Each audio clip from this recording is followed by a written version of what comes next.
Hey guys. So I know I said I'm gonna normally do reviews on Thursdays, but I kind of was like, you know what? I couldn't do a review today. I don't know why I just felt like it. So I'm doing two reviews. It's a two-part review. The first review is these are show reviews. So if you guys don't want to show, you probably won't know what I'm talking about. So yeah. So if you guys do not watch The Vampire Diaries or Once Upon a Time, spoiler alert, spoiler alert, spoiler alert. Or if you haven't seen the episodes, spoiler alerts. So it's gonna be of TVD, which is Vampire Diaries, Once Upon a Time, and the originals. So the Once Upon a Time episode that I'm going to review isn't actually on yet, so I'm going to kind of review the finale, what I saw, the promos and everything like that, and what I think is going to happen, and then talk about the last episode, and then I'll do an update review for after I see it, and like kind of talk about how it compares to what it does, and it'll be like so. For this, so for guys that don't know, sadly, Paul Wesley's character, Stefan Salzford, died. In the books, he dies in the books, in case you didn't read the books. So in my back of my mind, I kind of knew that he was gonna die. Cause like they did say they were gonna try to follow the outline of the books, and they did pretty well. There was rumors about Elena being turned into a vampire in like season 2, season 3. They waited until like season 4. But she was turned into a vampire like she was supposed to in the books, and Stefan dies in the books, and they didn't really tease it that much that one. Because there was a lot of rumors that maybe it wouldn't happen, and he did die. So he doesn't come back in the books, but he is such an essential character to the actual story of Vampire Diaries in the show that there's a very good chance they'll probably end up bringing him back, as they did with many other characters that were so popular. So there's a good chance for that. So when he died, even though I knew he was probably gonna die, I was so pissed off. I mean, Paul Wesley's character, I haven't really liked him lately, just because he kind of been dull ever since he kind of lost Elena. I don't know, like his personality just changed so much. I don't like it anymore. And I hate Elena, and I hate Damon, so I pretty much hate the main characters. I like how there's the scenarios, but I just hate the characters in general. But the other characters I love, so that kind of balances it out. So, it was kind of like weird for me to watch anyway, because I didn't really like any of the people in the show. All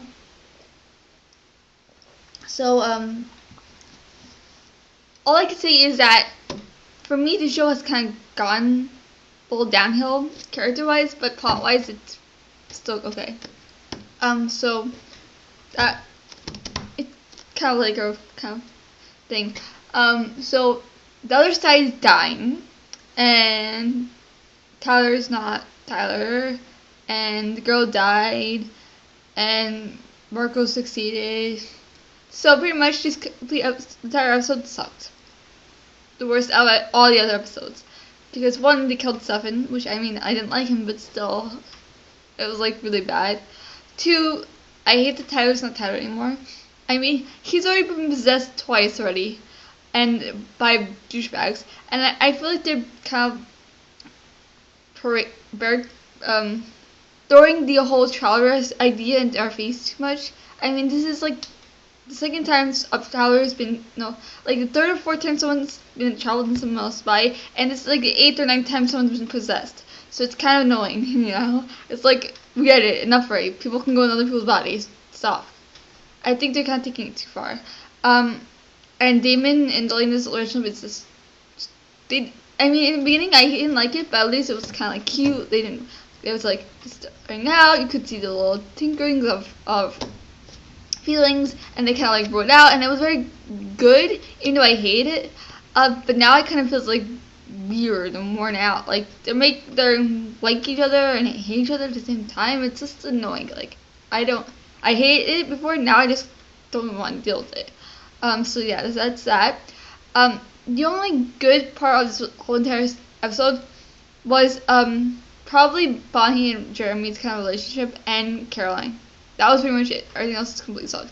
And Marcos was a very interesting character. He's the only character I actually really like right now, out of the entire series. So yeah, I would not recommend watching Vampire Diaries right now.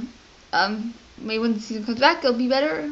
We shall see. And well, I don't think the season finale is gonna be good either because they killed Stuffin. So they're probably gonna make the entire episode about people finding out about Stuffin. So it's like stupid. So I'll let you guys know once I watch it, but probably will be the same thing. So I'll let you guys know when next season starts and what things and blah blah blah. Okay, so the originals. The originals is a huge step up from the Vampire Diaries.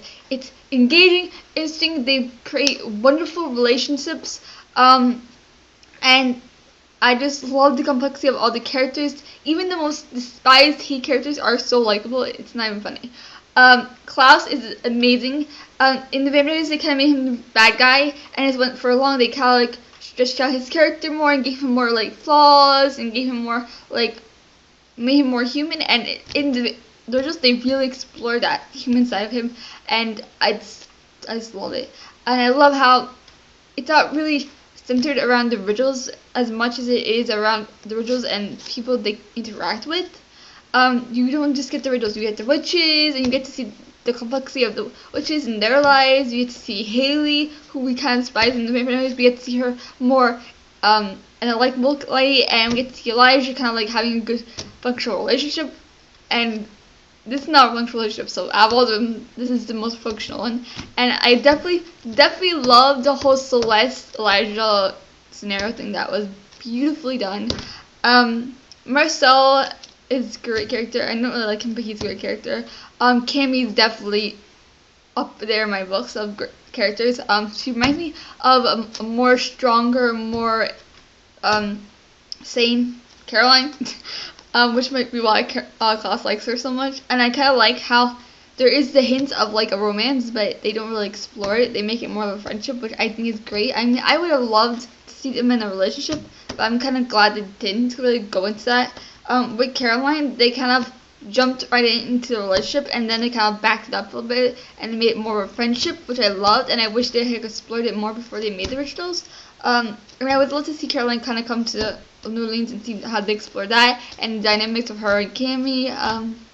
But yeah, the last episode was amazing. I love the ending with I love the whole Elijah Haley dynamic, the kiss.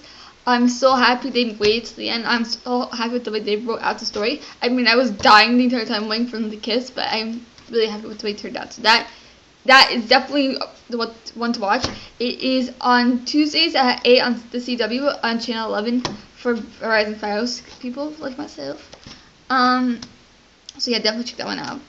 And the last one is Once Upon a Time. Once Upon a Time. Watched the first season. Didn't watch the second season because I thought it wouldn't be good. I thought like, oh well, they kind of finished up the plot. They used up the goods, so there's nothing left. Boy, was I wrong. So the first season is pretty much about Emma, who's the daughter of Snow White and Prince Charming, but she doesn't know it because she was given for adoption, and she came to this world just before the curse was crossed by the evil queen, and all the inhabitants of the Enchanted Forest, which is Snow White, Prince Charming, all the fairy tale characters that you can think of, all of them were in the Enchanted Forest. That evil queen has a spell, brought them to this world, and they have no memory of themselves, and it's just pretty much talking about, because they has great flashbacks into the lives of the characters before they forgot who they were, and it kind of doesn't go too much into it, which is good. It gives you enough detail to like get into the story, but not so much that you're kind of like bombarded with details.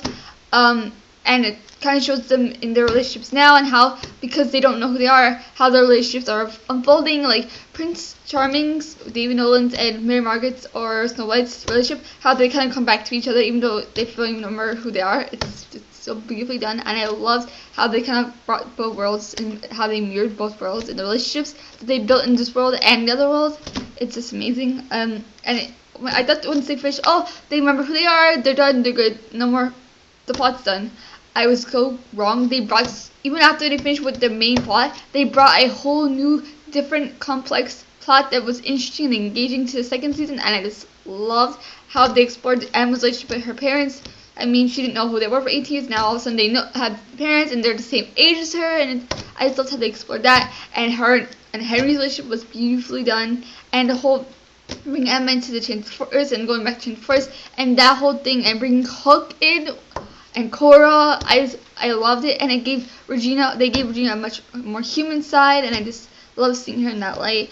And then of course the third scene we went to Neverland, which was so amazing. I loved how they did the special effects and how they brought light to Emma and Neil's and relationship, and Neil's relationship with his father, and Bella and Rumpelstiltskin's relationship, and not even that, it kind of brought a new side to Henry as well, and we got to see Peter Pan totally different than what we expected during childhood. It was such a twist and fantastic, and I loved it. And this season, which is season 4, and we have the finale coming up today. I just love the twist of the Wicked Witch and what she brought to the table, and Regina finally getting a love interest and getting to see a new side of her, and just kind of seeing how they were back when they went back to New Land after the curse had been lifted. I just loved that whole dynamic of that, and just Snow White being pregnant. That was a great addition to the story, and I just loved the dynamics of the characters after the year they have lost, and how interesting it is to see how they interact and work their way around the world without knowing any of the details that they actually need to know to survive. So it was a great season, and I love it. I cannot wait for today. They actually forgot, in case you guys missed the last episode, spoiler alert, the curse was indeed enacted, the time travel curse, after Selena was killed. And I kind of was like thinking, oh, they're all gonna forget who they are, but if you watch the promos, they actually did not all forget. Just Emma and Hook didn't forget. I don't know why. I cannot wait to find out. It looks so amazing. I cannot wait to see what the world will look like without Regina's in it, and to see how the characters play out and all that, and I cannot wait. I will definitely do an update. I have a feeling that it's going to be somewhat similar to the first season, where you kind of got to see characters kind of mirror their lives before they forgot who they were. But we don't know. The promos I watched were so amazing. You can check them out on YouTube. Just write Once Upon a Time 3x21 sneak peek, and I'll give you a whole list of different videos from different people. So amazing, both episodes. I just loved how Emma brought this world's kind of like ideas into that world. Like if you check the second promo, when the guy asked for her name, she said she was Princess Leia, and that Hook was Prince Charles, which are two kings and queens from this world. So not even kings and queens, but their names from popular culture. So I just thought it was really funny how they brought that kind of into scenario and stuff like that. So I will definitely let you guys know an update how that went, what I think, and all that fun stuff. I cannot wait to see it. So yeah, those are my reviews for the 3 shows. Definitely check out Once Upon a Time. It's on ABC on Sundays at 8 p.m. Today is going to be from 8 p.m. to 10 p.m. because it is the season finale, and I cannot wait for season 5. There is rumors that Emma and some other people may be sucked into another world. I cannot wait to see what world they're going to bring us into next. They did an amazing job with Enchanted Forest and the special effects for that, and kind of just working it way back and forth between worlds, and with the